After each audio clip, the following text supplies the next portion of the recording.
Chapter 33. Act 2.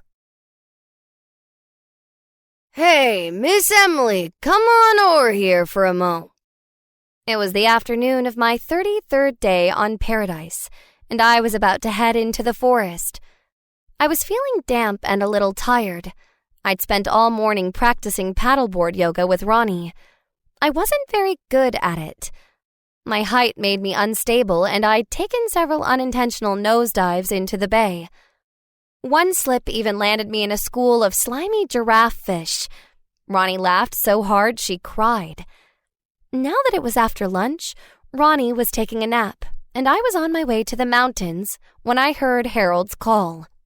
I turned to see Harold sitting alone at his normal spot on the boardwalk.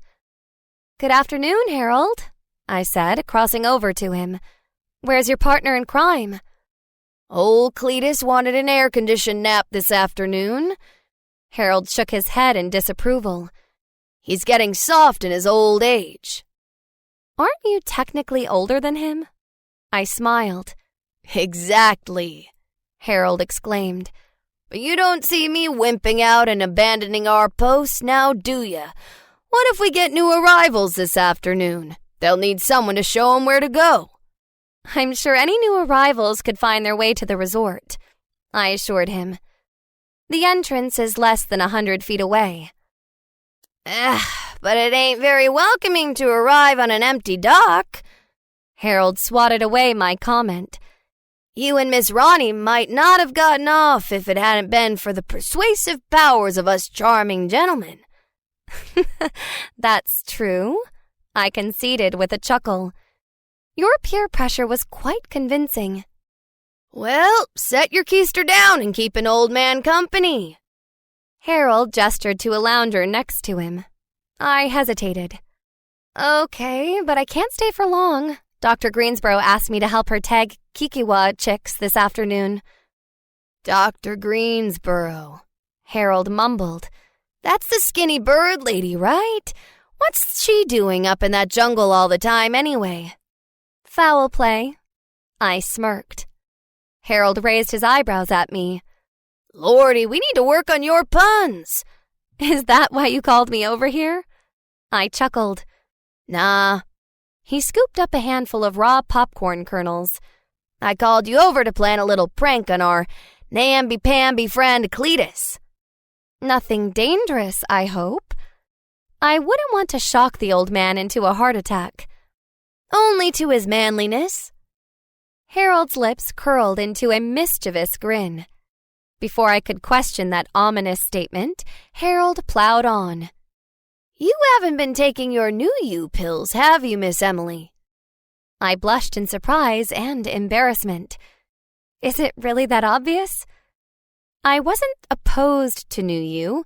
I'd even tried it once. The results had been breathtaking and harshly enlightening. My New You transformation had highlighted everything that was wrong with my body. My nose was too flat, my thighs were too wide, my hair was too frizzy, my face was too round, my arms were too hairy, my pores were too prominent, and on and on and on. Not a single part of my body had remained untouched. After taking New You, I'd never felt so beautiful, or so self-conscious. It was impossible to be satisfied with my natural reflection once I knew how much better it could be. But truthfully, I didn't want to be beautiful on Paradise. Beauty attracted attention. When Ronnie and I first arrived on Paradise, several older men had smiled and winked at me with a weird look in their eyes. Their pupils dilated like a predatory animal's. It creeped me out, so I asked Ronnie what was going on. "You're the youngest woman here," she explained with a shrug. I'd known for a while that older men preferred younger women, but I still didn't understand why. Shouldn't older men be interested in someone their own age who had more in common with them? Talking with those older men was always awkward and boring. We didn't understand each other's cultural references, and I had zero interest in letting them educate me about their favorite 80s teledramas. Wouldn't they have more fun chatting up women who'd also been alive in the 80s? When I mentioned those thoughts to Ronnie, she just rolled her eyes. They're not looking for conversation, Em. Gross. All I knew was the fatter and frumpier I looked, the less unwanted attention I got. Plus, all the weight Nuyu put on my chest made my back ache. So, I stopped taking my pills. Or at least, I stopped ingesting them. I still picked up the pills each night, but I squirreled them away in a box in my nightstand. Maybe I'd need them one day. Just because I didn't want attention from the old dilated pupil men on Paradise didn't mean I'd never want attention. Who knew what the future held, or whom it held? Nah, you look fine. Harold pulled me out of my thoughts with a dismissive hand wave. But your hair's kinda frizzy. You don't see that with Nuyu. Oh. I self-consciously stroked my bushy ponytail. I pulled a curl straight and watched it spring back into its natural coil. Anywho's, I was wondering if you'd be willing to give me your unused pill to swap with Cletus's, Harold explained.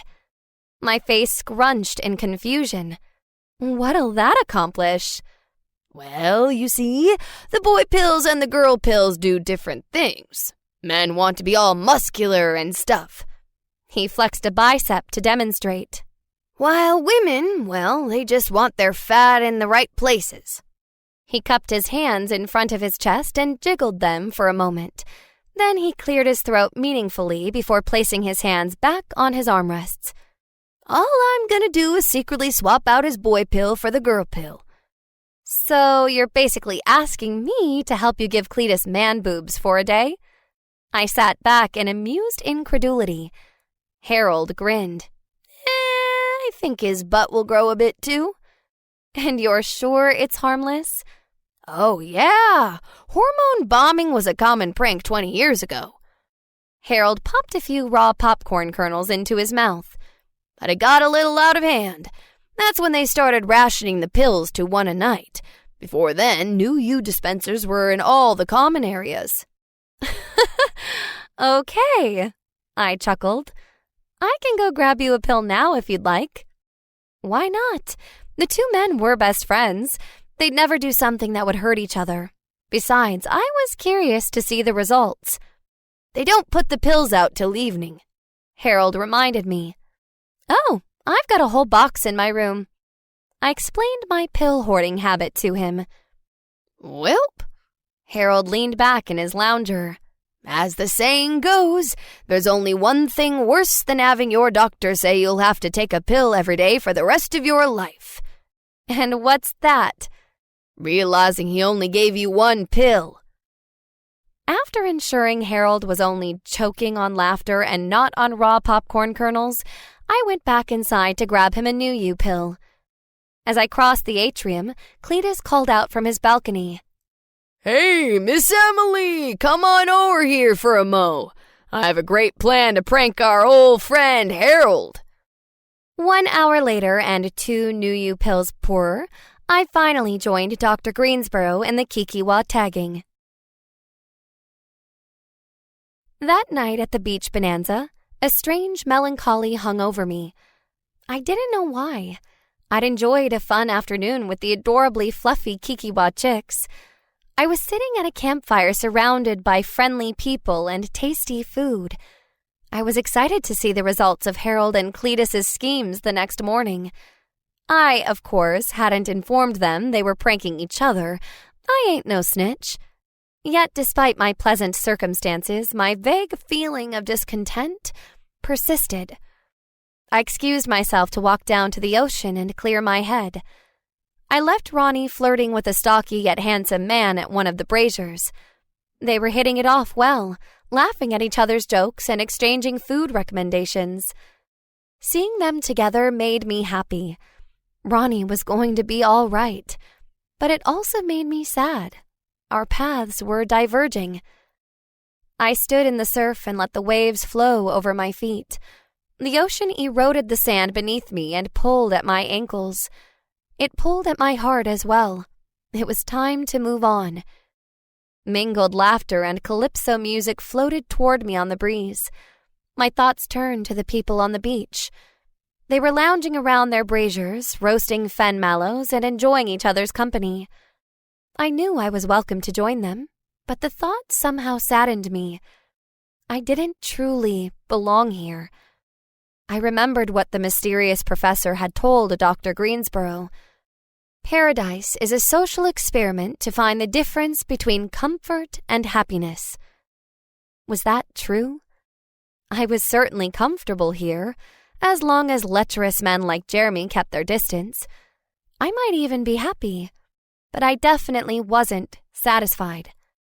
I could never be satisfied spending my life chilling on a beach, doing nothing but trying new foods and shooting the breeze. That's what made me different from the Paradisians. The Paradisians weren't dumb or shallow or even particularly lazy. They were just apathetic. None of them had goals. None of them had dreams. They were all perfectly content to spend their entire existence floating in a cozy cocoon of questionless comfort. None of them seemed interested in discussing the mysteries of Panosyn's boats or what might be farther east. None of them cared that an entire continent of Eruditions didn't know paradise existed or what had happened to them after they'd left Pier 7. None of them questioned the status quo, nor felt the need to change. So why did I? "What about you?"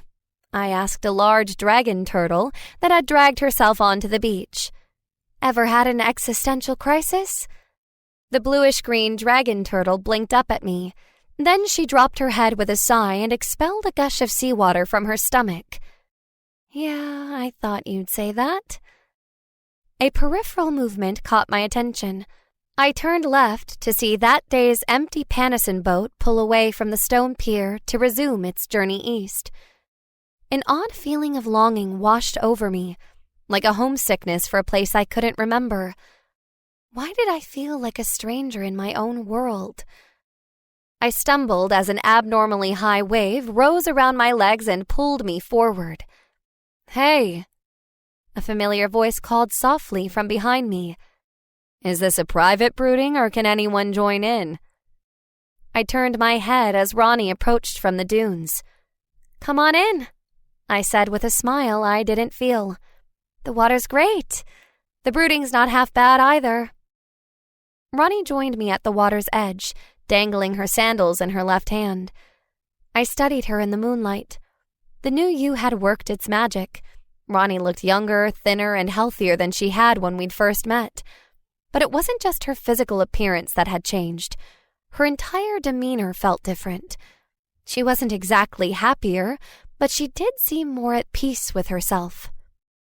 "You're leaving," Ronnie said. It wasn't a question. I glanced out to sea toward the light of the departing Panosyn boat.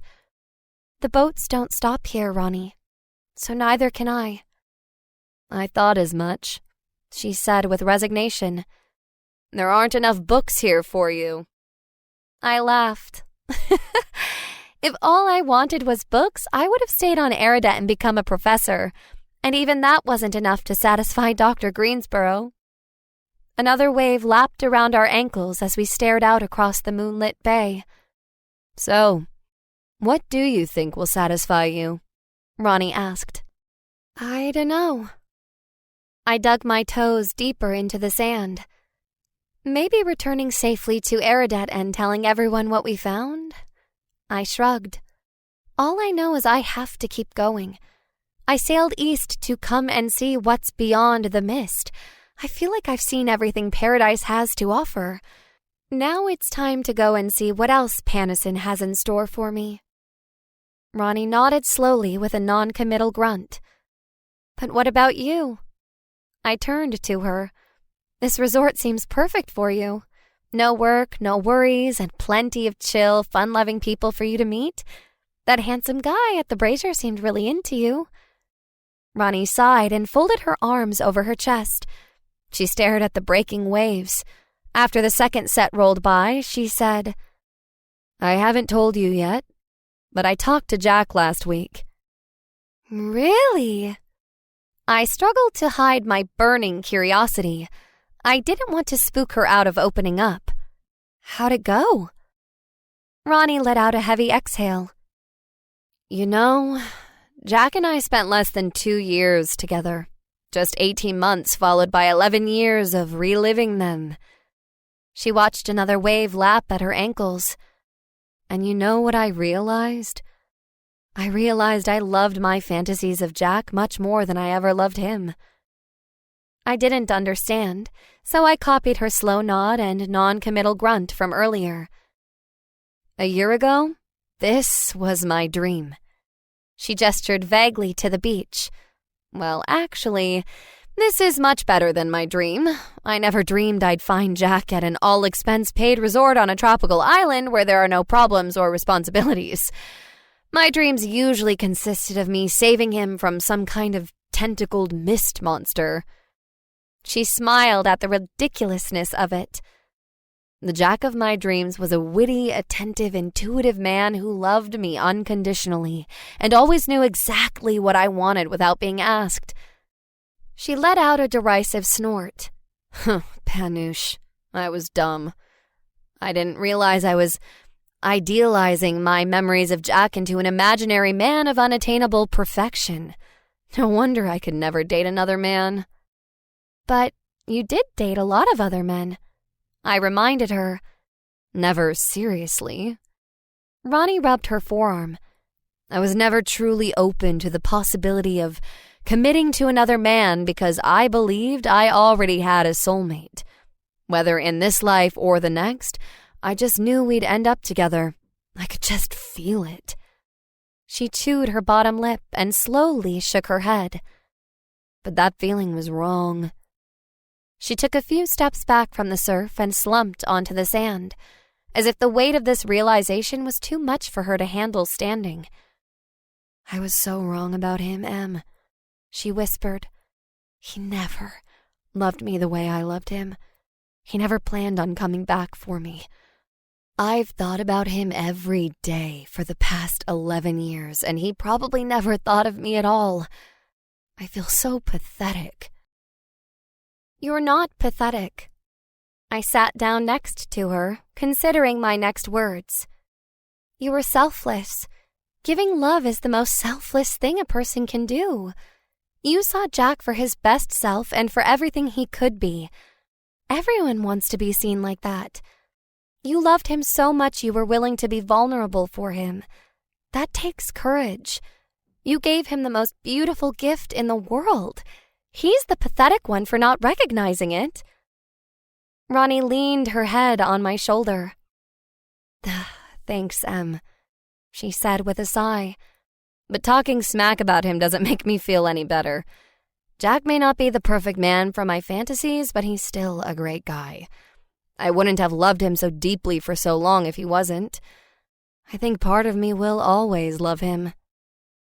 I wasn't as forgiving in my opinion of Jack, but I hadn't been around for the happy moments. I hadn't seen their cute couple cuddles or felt the joy of their shared dreams. I'd only witnessed the heart-wrenching aftermath of his desertion. I've spent the past few afternoons with him and his wife, Ronnie admitted as we watched the moon reflect off the incoming waves. She's fun and charming and remarkably smart. In a different life, we could have been great friends. Ronnie sighed again.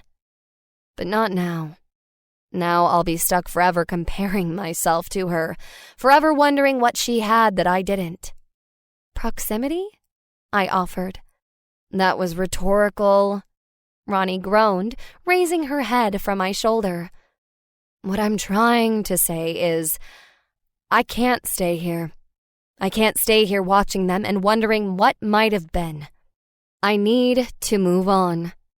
I'm coming with you. So that was it. The next morning, we began preparations to leave. Right after we finished laughing about Harold and Cletus's voluptuously curvy new figures.